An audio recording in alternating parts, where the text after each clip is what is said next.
Wednesday morning. I've got an awful lot to do today, so what I might do is split yesterday's video off from the main video today, and you'll see that when I'm on holiday. Good idea.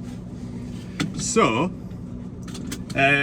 yeah, I've got 4 machines to go to today, West Cumbria, and 5 jobs to do. That's the plan today. So we'll get on with it, won't we? Get on with it. We'll get on with it. Right, first job of the day. Burst pipe. They got this far and then they didn't know where it went to after that, so they called me. Joy of joys. I need to take this off because it'll go up the valve chest. It's for the dipper arm in. So yeah. Right, I've got the hand throttle off. I've got some of these horrible cap head bolts to do, and someone's had a go at them, and this one's loose, but that one's been knurled over. And that one doesn't look clever. Great. Pipe removed. That's going to be fun putting back in. Managed to get 6 of these chiseled off. See, manufacturers, right? This is a message to manufacturers. Please don't use these. Please just use normal hex-headed bolts, because they don't knurl over and make a job of things. Anyway, that pipe goes onto that fitting down there, down through that nest of pipes, through here, up through the boom, and up out of here onto there. But unfortunately this pipe was already pulled through there, so we're going to have a job getting it. I don't think we'll have a job. We'll work it out, I'm sure.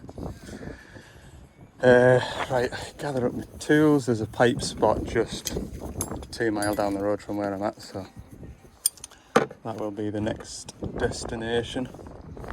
Get a pipe made up, JIC fittings. I'll have to have some of that guarding on as well. And I also haven't restocked the van of hydraulic oil, so that extra 5 litres that I put in that 530 at the beginning of the week would have came in handy, because I mean that tank capacity is about 15 litres, so I would imagine 5 litres would top it up.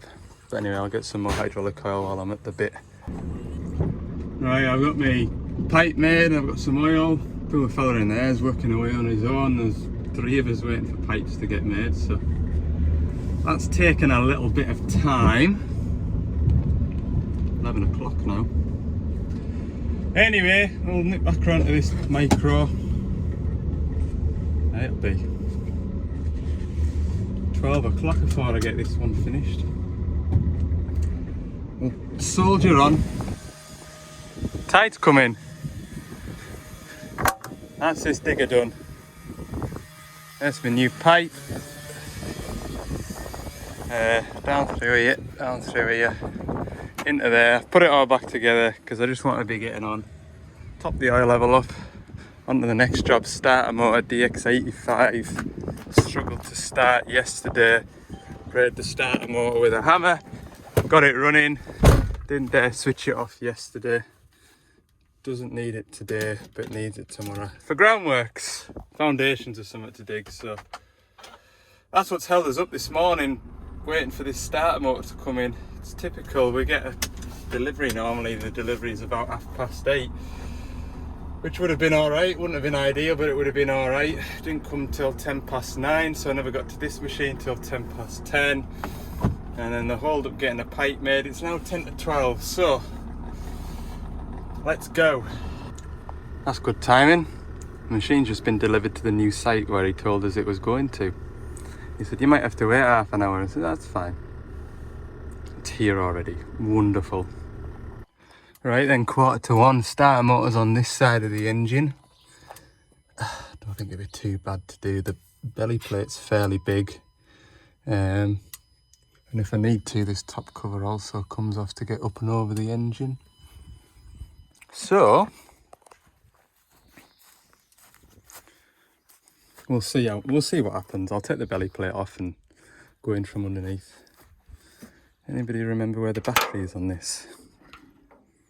Because I can't. I think it's through here somewhere.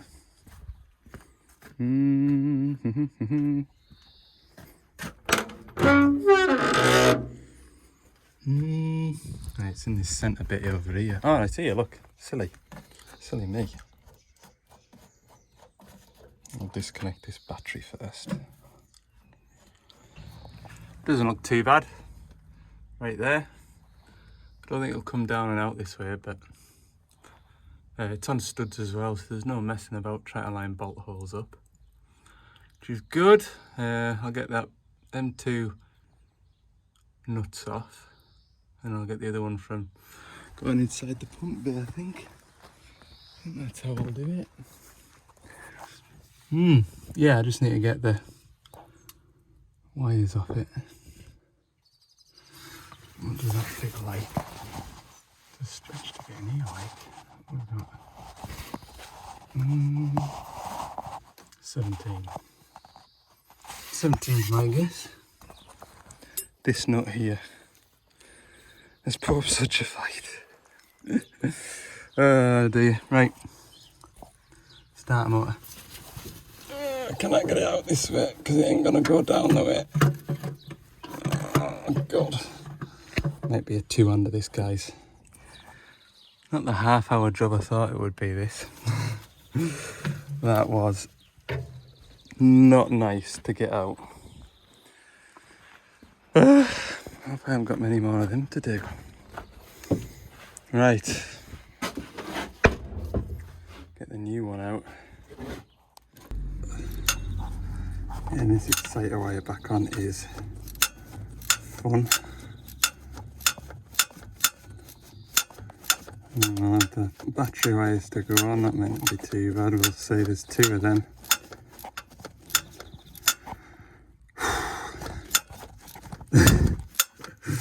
I looked at this and I thought, peace. Easy this. Good night. Okay, so using a selection of extensions, I'll get these bolts. These are the easy thing.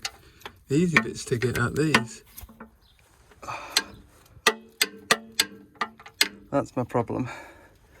That big feed hose and the sump just right in the wrong bit.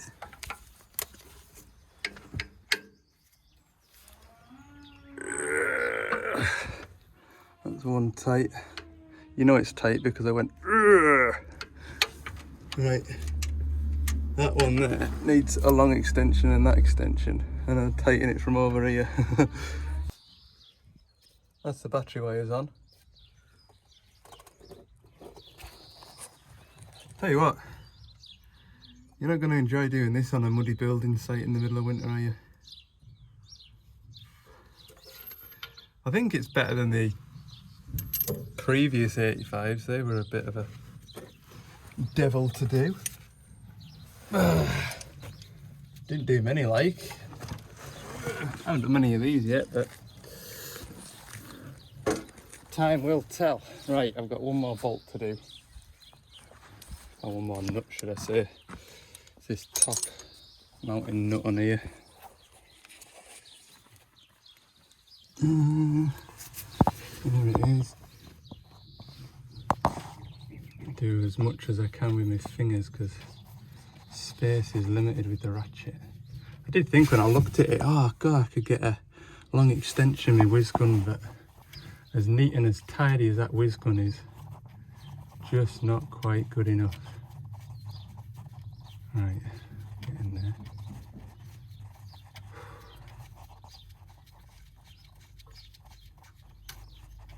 I must have just nicked the far end of them threads when I was feeding this starter motor in. It was tight for a little bit on that nut and then it went loose. Right, flexi, this is when your flexi ratchet comes in real handy. At least I'll know next time what all tools I need. Loads of extensions, 17, 14, and an 8. Alright, battery's back on. Put this cover on and then we'll see if it starts. Should do, shouldn't it? Why wouldn't it? Oh, and then you can see with me if it's going to kennel up or not. Should always wait for these screens to load up. That's a fact. Does take a while though, look. Until it's done its thing. Right, now we can start it. There we go. Marvellous. Right, pack my tools up. What time are we on now? Could do with having a bite of lunch. Quarter to 2. Next job will be about half hour away.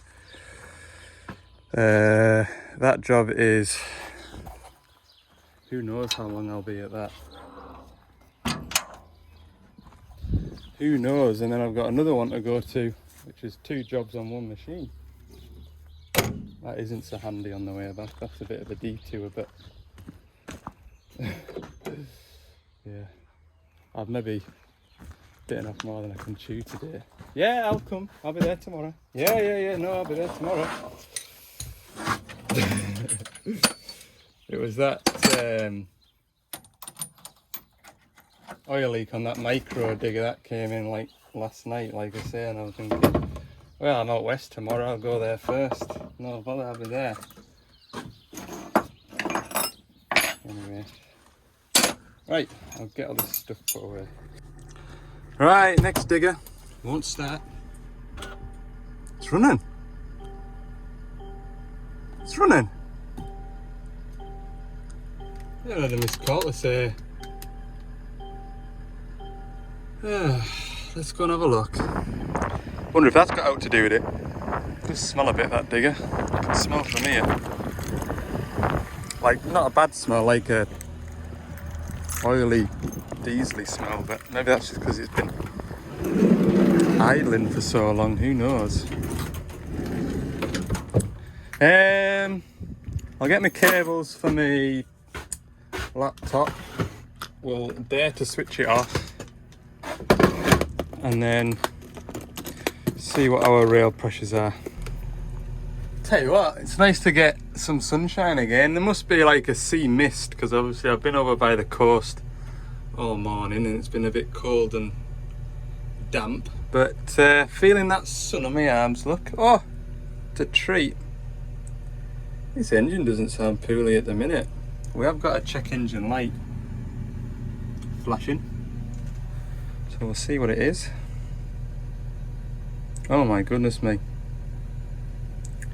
Maximum positive deviation of rail pressure exceeded. Maximum positive rail deviation exceeded. They are present.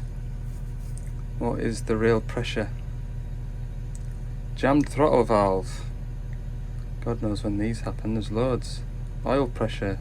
Air mass flow sensor. Right, we'll have a look at the rail pressure and we'll see what it's saying. You can't see that. I've just sat here. I always do that when I do any laptop work. I sit here like this going, oh yeah, look at that, oh yeah, look at that, and you can't physically see unless you zoom in, and the sunshine isn't in a great spot to see. Anyway, let's have a look at fuel pressure data.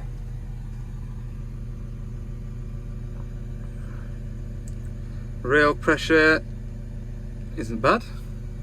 Turn auto idle off, rev it up. Rail pressure isn't bad. Where's that counter that counts how many times it has exceeded? We'll go and find that. I'll come back to you once I've found it maybe. Oh, there it is. Pressure relief valve classified as open. It's only done it. Where's the mouse at? 3 times. So we just need to reset these codes and see what happens. Erase. Yes. No error codes. Oh, it's come back. Maximum positive rail deviation. It's not that far out.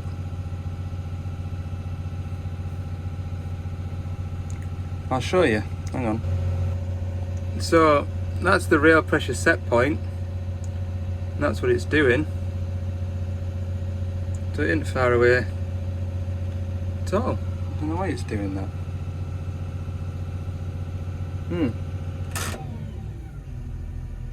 It doesn't.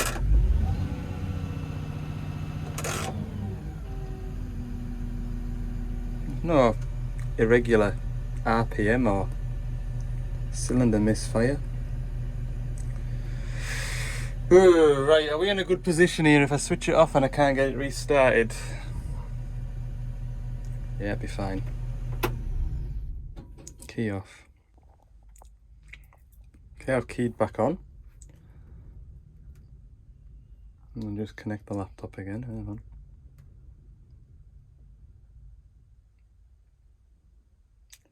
Data monitoring. Ta-da. Fuel. Starting date, what's that?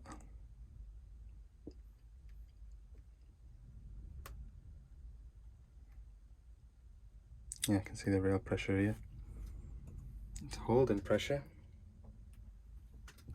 There's no reason why it shouldn't start. Oh, there is. It won't start. Uh-oh. Now that I've switched it from HPA, hectopascals, to bar, it's making a bit more sense now.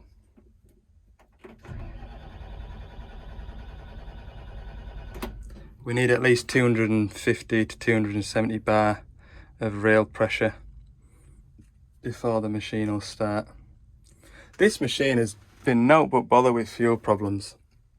It really has. Nowhere near getting started that. Could do with somebody here to chow it over while I take the leak off pipe off the common rail. So it's really windy, but this is the common rail here. So your high pressure pump feeds this rail, and then the pressure comes down this pipe to each injector, and the pressure is held in these pipes until the injector gets a signal from this plug here to fire. So to protect the injectors and the pump, we've got a relief valve in the end of here. We don't want to see any fuel coming out of here when we're cranking. So we're fairly dry in there other than a bit of oil. I'm going to go and chow it over and we'll see if any fuel pours out. So in case you missed that because of the wind, we're going to turn the engine over now, and if there's any fuel come out of that pipe, then the relief valve isn't seated properly and it isn't able to build up enough pressure in the rail to fire the injectors.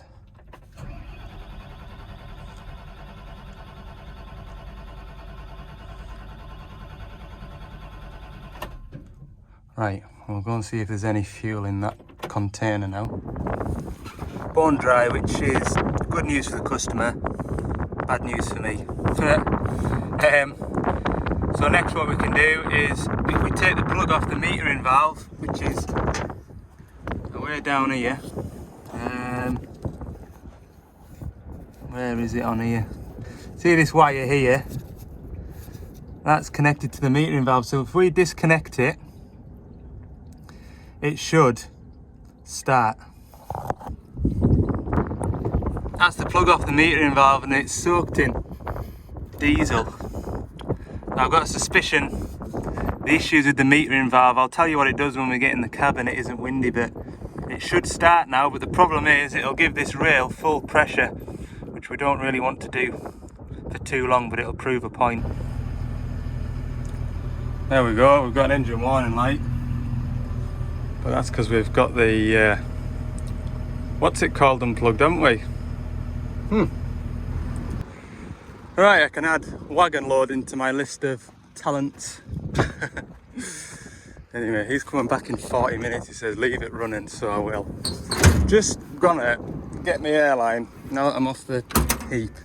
Just blow this plug out just to make sure it's not that. But when he turned up, before I plugged it back on, I gave it a shot of what's it called? What is it called? Brake cleaner, just. But I'll just pull it off again and make sure. It's that metering valve that controls the pressure. Metering valve, right. I used to have one of them on the van. I don't think I've got one anymore. It's ages and ages since I've fitted one, and they're not nice to fit. Alright, we'll leave that purring for the wagon driver to load his cell. I'm going to go to my next job now, which is back down by the sea, but on the way back-ish. Okay, DX210. This is the machine that we looked at down on the docks with the cropper, pile cropper, and the grab was opening and closing on its own. We have identified the thumb wheel as the problem, although I've just had to go with it there for a couple of minutes. It's behaving itself. But anyway, I'm going to change the joystick on this, and then it has an intermittent fuel pressure sensor fault.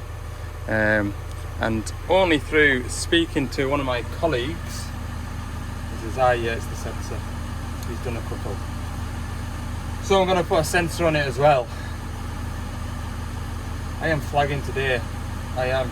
It's 4:30, but didn't have a good night's sleep last night. The Lowland's under the weather, and I've just been on the phone to my wife on the way over here, and he's done nothing but mooch about on the sofa today, and he hasn't even wanted the telly on, which is unlike him too. So yeah, hopefully tonight I'll get a good night's sleep. Anyway, I need to take that out of there, unplug it, unscrew it, put a new one on. So it's a bit of a squeeze, but it does pop out of here. You sort of manoeuvre the armrest so you get that tab out of there. Lift that up and just leave it to one side like that, and the screws don't fall out. Have a bit of a ratchet about in here for the plug for this joystick. Should be somewhere around here. Lucky dip. I can feel it. Braided wire like this. Come on. Just got hanked on something. Normally there's a good length of wire in here.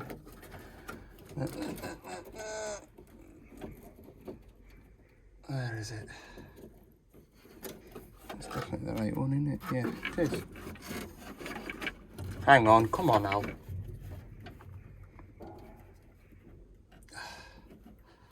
Been on the phone to that customer with that 20 tonner as well. He says, I'll just order us a order us that valve and come and fit it. I was like, oh damn, gotta go back and fit that now. Right, all I'll do is just chop this plug off and then use the new. There's a part number for the new pins to pin it in. So yeah, just quicker, just chop that off and then spend a bit of time pulling the pins out of the body of the plug. God, I'm tired. Right, come on Al. This should only take an hour. Right, pull this out of here.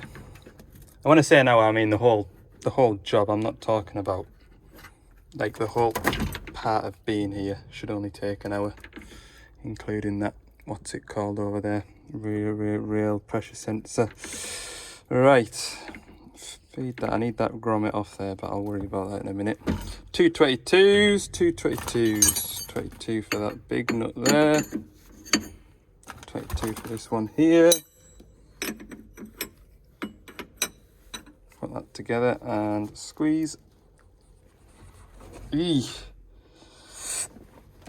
They're not normally that tight. 2 hands, hang on. There we go. Unscrew that out of there. That isn't unscrewing it, that is unscrewing it. Just been having a look at the van as well. I've feel if I get this done today, I'll have got everything done that I set out to do. I knew that 225. I had a feeling it'd be something along those lines of that valve, to be fair. But what was I going to say? I haven't loosened that, have I? No. Yeah, I knew that would probably be the only job that I came away from today, not fixing it. So done all right. So yeah, I was going to say I've done 104 miles today, but I've got, this will be 4th and 5th job. So that's good going. That's productivity, isn't it? Okay, so you don't get the new gator with your new joystick, so don't forget to fit this first. Pop that in there. Because I'm only telling you that because I've done that before. I've got the joystick on and then realised. There we go, and then it sits like that, the joystick sits like that, so that's how it needs to go on. But I need to do this with 2 hands, I think. Maybe not. But anyway, right, I'll put this on. There we go. Now, I'm only telling you this because I've just tried to make the same mistake now. I nearly fed that wire through that hole there without screwing it onto here. Screw that down without curling that wire up too much. We don't want to damage that. Keep that with this, like that. Screw it all the way down and then sit in the seat, hold the joystick where it feels right, and then lock this lock nut off. Entertaining stuff, this. Right, back a turn then. Right, sitting there, about there. I'll lock it off.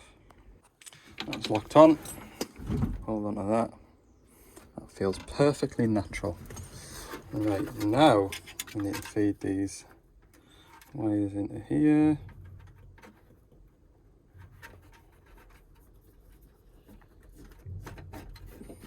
I'll reach them from down here then. Right. Lovely. Sort this plug out now. Right, that's just plugged in. I'm just going to start the fight getting this rubber gator fed back into here, which is not going too bad considering I'm only using one hand. Feed that bit into there. Somewhere near, I don't think I'm near, I'm not in down here, and that's the tricky bit. So my advice to you would be to work from that side to this side, not that way. Ta-da! Right, we had better check that it's working. Oh, it's going to ask me for a password here, hang on. There we go. Fasten seatbelt. No thanks. Right. Lift the boom up.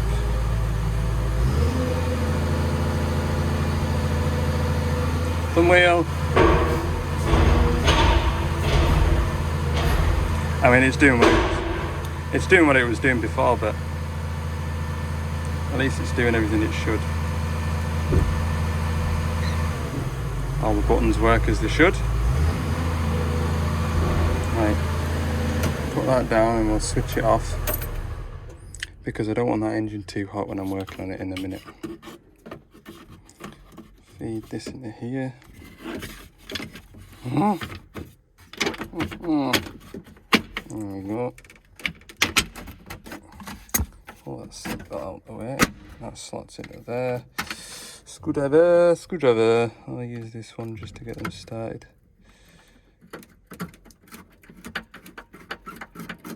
One. Do you know, I really should have that little torch that I spent a fortune on, so I can see a bit better. Anyway, done it. Right, this goes onto here. Almost down for that.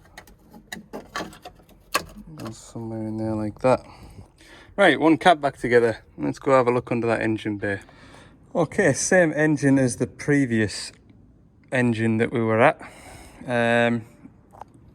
Rail is ever so slightly different. Instead of having a tube off the end of here, we've got a banjo bolt, but the relief valve, I'm pretty sure the relief valve will be the same. It's just a Bosch thing. There's my new one. I would imagine there'll be a rubber O-ring that'll be to swap. Because this one hasn't come with one, this just went clunk then. Just the issue is getting a 27mm spanner swung in here is gonna be troublesome.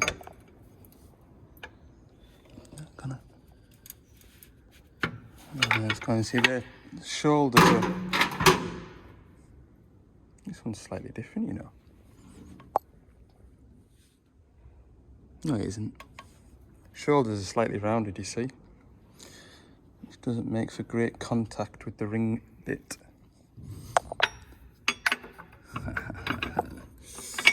I bet my mate that's done one of these before has a special spanner made up. I can't get that thing off, damn it. I'm going through here. No. Oh, I really didn't expect this to be so troublesome. What can I do? I need to get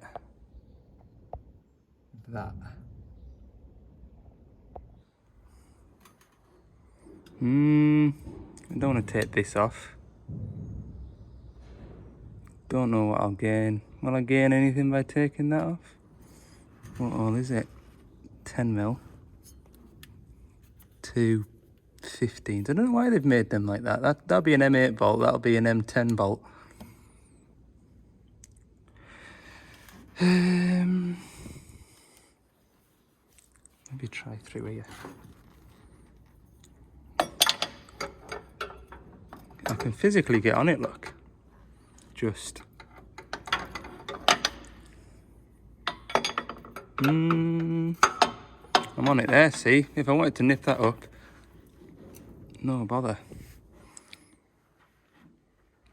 There'll be a gasket there that'll damage if I take this off. And to be fair, that there'll only give me so much. Oh, conundrum. Conundrum. Right, I'll take that bracket off because this will move on these rubber pipes. Haha! That plan worked a treat. Move that out of the way enough. Problem is I need to use a hand to move it, so I'll just screw this back in, plug it all back together and we'll go and start it. There we go. Done. You'd never even know I was in there apart from the dust that I've moved around. There we go, right. This was also an intermittent fault. It's popped on a few times, so time will tell. In fact, I've lost that rubber seal out of that plug, so I'm gonna have to disconnect it again. Silly me. There we go. Pleased I spotted that before it was too late. Oh god, this is proper awkward to get into there. Oh gosh. Okay, it went straight on last time. That's because there wasn't a rubber seal to push against. Right. And then there's a, hold on. There's like a cable tie holder thing that goes into that lifting eye. Keeps that wire nice and tight. All on in there. Right, now we'll go and try it. Okay, there we go. We've got all these different error codes for the rail pressure sensor. I'll save them so we've got a record of them. Okay, so now we'll just start it. Obviously we've got no pressure in the rail, so it'll probably crank a little longer than usual to fire up. We'll see.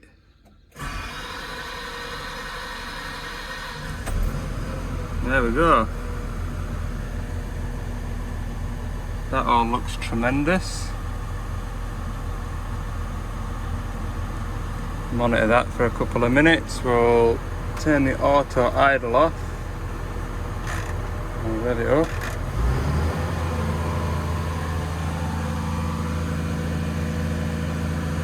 Lovely job.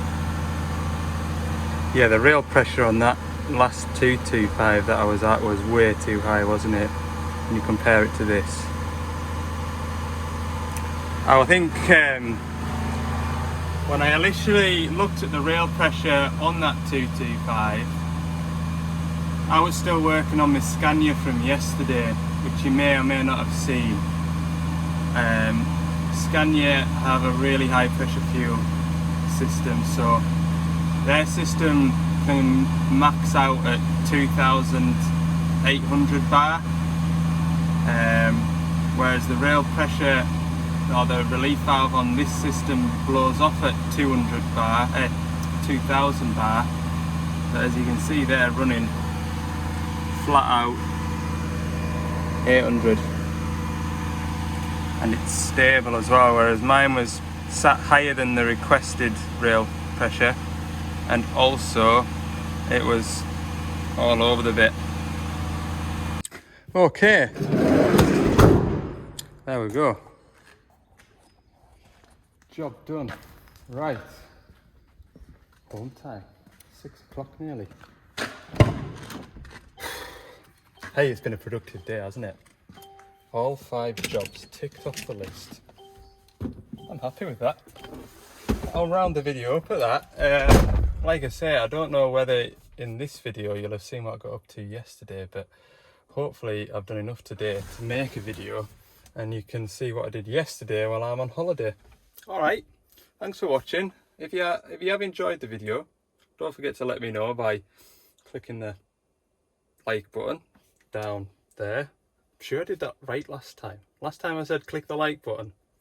Should have pointed in the right spot. Here's hoping. It's down there somewhere.